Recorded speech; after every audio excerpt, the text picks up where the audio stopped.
Sofia Carson's romantic drama Purple Hearts trailer and release date on Netflix.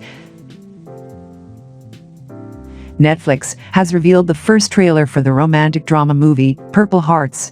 Starring Sofia Carson and Nicholas Galitzine, the movie will release on July 29 on Netflix, worldwide.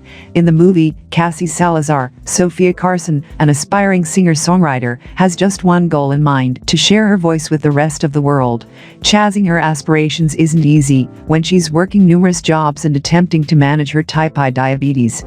Cassie has seen how the land of the free has been anything but for individuals like her, having been raised by an immigrant single mother and navigating a brutal healthcare system. The highly anticipated film delves into the complexities of falling for someone you never intended to fall for. When Cassie meets U.S. Marine Luke Morrow, Nicholas Galitzine, by happenstance, it's obvious that they couldn't be more different. Luke is willing to risk his life to fight for his nation and doesn't comprehend what Cassie is doing other than complaining. Despite their contrasting worldviews, they are linked by debts. Cassie decides to marry Luke after learning that Marine wives receive full health benefits and additional salary.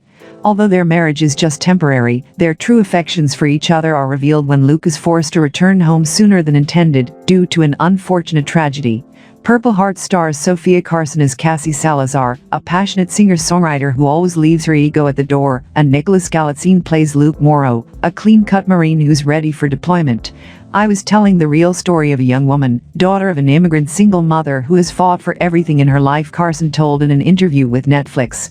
Her story is raw and real and beautiful, but often filled with trauma, loss, injustice, and the reality of an unfair system. I felt compelled to immerse myself as much in the military culture as possible before taking on this role, tells Nicholas Galitzine to Netflix. I think there's such specificity that is required to play such a character, so it was very much about understanding the process of creating a Marine. Purple Hearts is directed by Elizabeth Allen Rosenbaum from a screenplay written by Liz W. Garcia and Kyle Jarrow. The film also stars Anthony Ippolito, Lyndon Ashby, John Harlan Kim, Chosen Jacobs, Kat Cunning, and more among others. Jamie Foxx hunt vampires for cash and day shift first trailer at Netflix. Netflix has revealed the first trailer for the action thriller movie Day Shift. Starring Jamie Foxx as a vampire hunter alongside Dave Franco and Snoop Dogg, Day Shift will release on August 12 on Netflix, worldwide. The trailer gives us a look at the neck-snapping, bloodletting gunplay Bud, Jamie Foxx, and his team have in store. In the beginning, Bud adds a shotgun ventilation hole to a vampire grandma. Bud needs $10,000 to pay his bills, so he chooses to be a vampire hunter as he takes the day shift. In the trailer, Snoop Dogg, who seems to look like a cowboy vampire hunter, intones cut necks and cash checks. The trailer ends with a glimpse at a very frightened Dave Franco pissing his pants and defending the Twilight Saga, Breaking Dawn, Part 2. Day Shift follows Jamie Foxx as a hard-working blue-collar dad who just wants to provide a good life for his quick-witted 8-year-old daughter, but his mundane San Fernando Valley pool cleaning job is a front for his real source of income, hunting and killing vampires.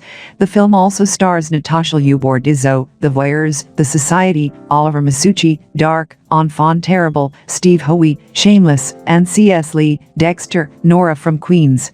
J.J. Perry is making his directorial debut with Day Shift. He is known as a second unit director and stunt coordinator. His credits include Fast and Furious 9, The Fate of the Furious, Bloodshot, and the John Wick franchise. The script is penned by Tyler Tice with current revisions by Shay Hatton, John Wick, Chapter 3 Parabellum, and Zack Snyder's Army of the Dead, and the upcoming John Wick, Chapter 4. Chad Stahelski, John Wick franchise, and Jason Spitz for 8711 Entertainment, Sean Reddick, Get Out, BlacKkKlansman, and Yvette Yates Reddick, Malicious, for Impossible Dream Entertainment are the producers. Datari Turner and Peter Baxter are executive producers alongside Jamie Foxx. For Jojo, Netflix longing for bonds. Paula and Jojo have been best friends since their childhood. Spending so much time with a person leads to the development of a bond that cannot be easily broken. Paula is extremely possessive of her friend. Thus, when Jojo decides to go to Tulum for pursuing her career, Paula is not happy. She cannot tolerate distance between them. Then, Jojo doesn't give her enough time, and Paula ends up feeling lonely. That loneliness was consuming her from the inside. In that situation, she wasn't able to focus on anything, and her emotions were eating her. Now, the same Paula gets to know that her best friend Jojo is getting married.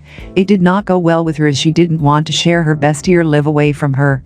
Hence, she tries every possible thing to break Jojo's marriage by even calling Daniel's ex-girlfriend. She was ready to do anything and everything that can make Jojo stop getting away from her. In the end, she also somehow saved her from her fiancé as he already had a girlfriend. The ending was a bit unclear and could have been explained properly. Paula and Jojo can often be spotted making a scene on the road in the movie.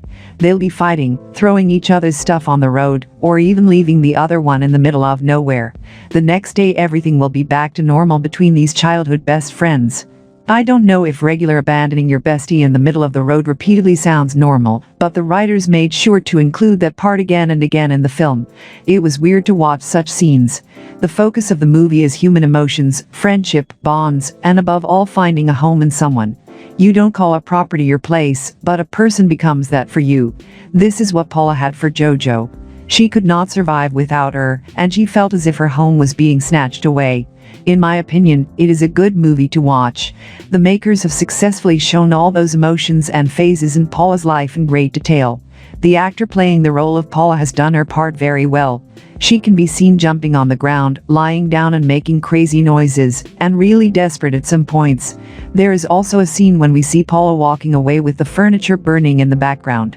This scene depicts the rage she had within her. The actor was very good at showing those emotions and the transitions. The character of Paula is like a teenager inside the body of an adult. The concept of the film was very deep, but the movie feels exaggerated at some points. There is nothing extraordinary in the plot, however, if you wish, you can watch it in your free time.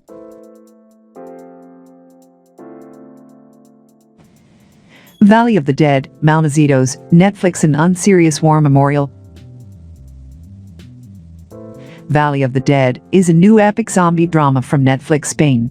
The movie is set during the Spanish Civil War and offers a reinterpretation of one of the most historic events in human history. Directed by Javier Ruiz Caldera and Alberto de Toro, it is a very underwhelming attempt that is neither meaningful nor does it feel like a war movie. It begins by putting the characters into a problematic situation where Jan, Mickey Esperb, is tasked with delivering a secret envelope to Colonel Alarcos, commander of the 6th, along with Ekras, a 17-year-old novice boy, while traveling through the buffer zone. Their priorities soon change when they are forced to work with their sworn enemies to increase their chances of survival against the flesh-eating infectious zombies created as a result of a Nazi experiment. The problem with the movie is that it tries to sell the idea of a zombie outbreak without any explanation, as it hurriedly covers up its origins with the word experimentation. It fails in integrating historical elements of the Spanish Civil War with the zombie-themed narrative, which on paper sounds like an exciting prospect. The Spanish Civil War is already one of the darkest events in history, so when a movie promises to bring together the themes of history with the inclusion of zombies as the dead bloodthirsty foe, an engaging tale is non-negotiable.